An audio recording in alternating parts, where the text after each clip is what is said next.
Greetings all, this is Simon Brazier here, your health renegade.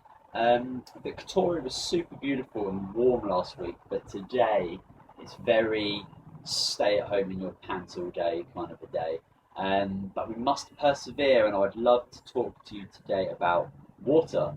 First up, I'm going to give you some killer facts about water, then some helpful tips to stay more hydrated, and then a bit more cool information about our evolution with water and stress. So water and us. The body is composed of 25% solid matter and 75% water, and our brain tissue consists of 85% water. It's a huge amount. Water is the primary component of all the bodily fluids.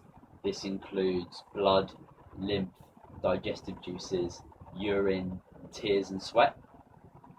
Water is involved in almost every bodily function you can think of.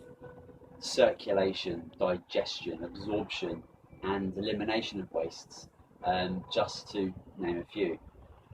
Water carries mineral salts that produce the electrical currents that we need within our body, which is huge for our endogenous communication inside of our bodies. Water requirements vary greatly from person to person.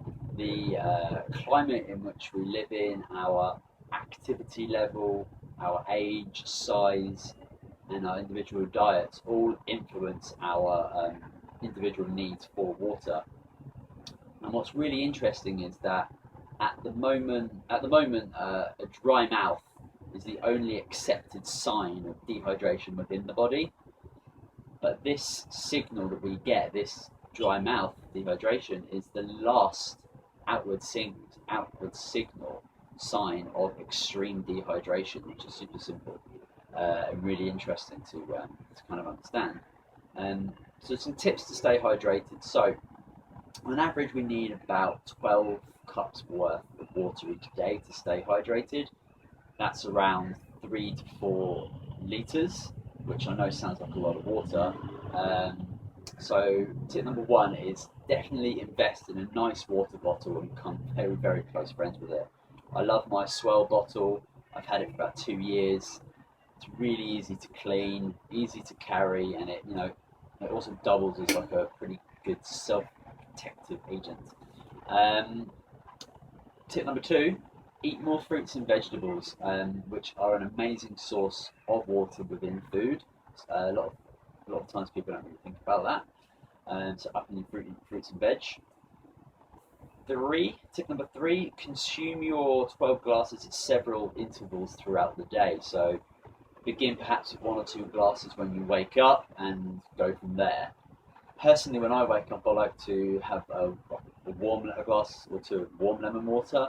This not only warms up early digestion, ready for breakfast, but rehydrates the body after 7, 8, 9 plus hours of sleep where we've not been drinking. We're in a dehydrated state when we wake.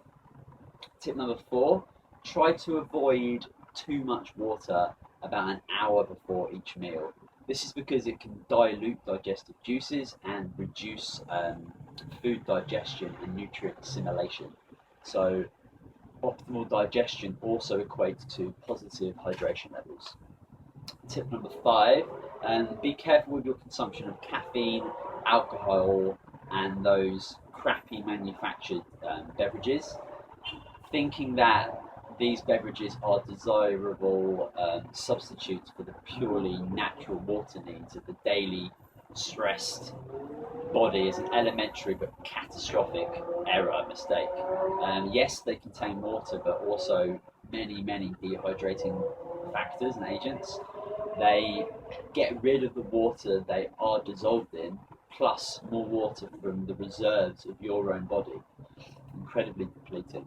And today's lifestyle makes people really dependent on all sorts of beverages that are commercially manufactured.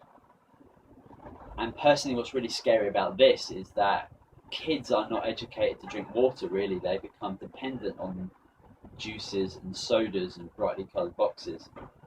And then this learned habit in childhood stretches into their adult life, the habits passed on to their kids, and so on and so on. Tip number six, drinking a lot of water at night has the potential to break your sleep cycle with toilet visits. So large amounts of water before bed is not ideal. Sipping a bit of water to wet the whistle before bed, great, but large amounts of water definitely avoid. Also, something to be aware of: if you decide to increase your water intake, which I hope you do, you will obviously begin to pee more, but you need to allow your body to adjust to this new, very necessary input. And finally, a little bit more on evolution, stress and water, if you're still with me.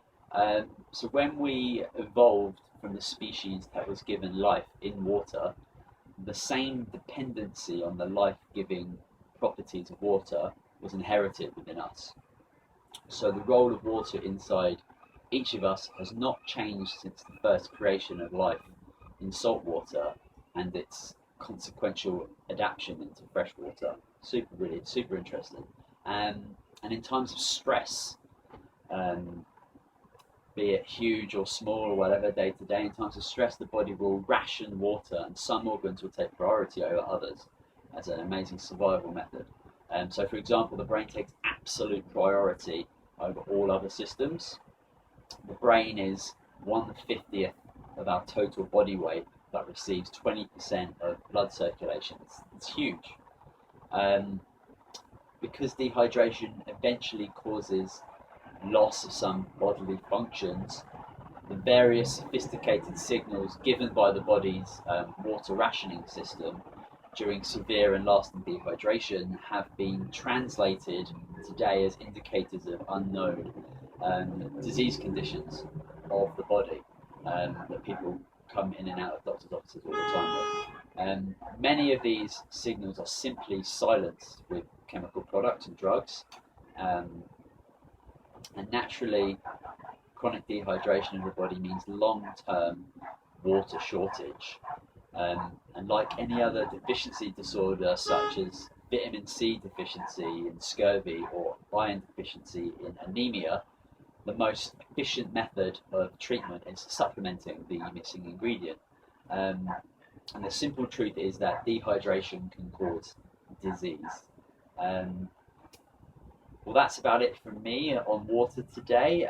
Thanks very much for listening. I hope you can take something away to help take back your health. Subscribe if you fancy it, and maybe share this video to help hydrate the world. Thank you very much. Goodbye.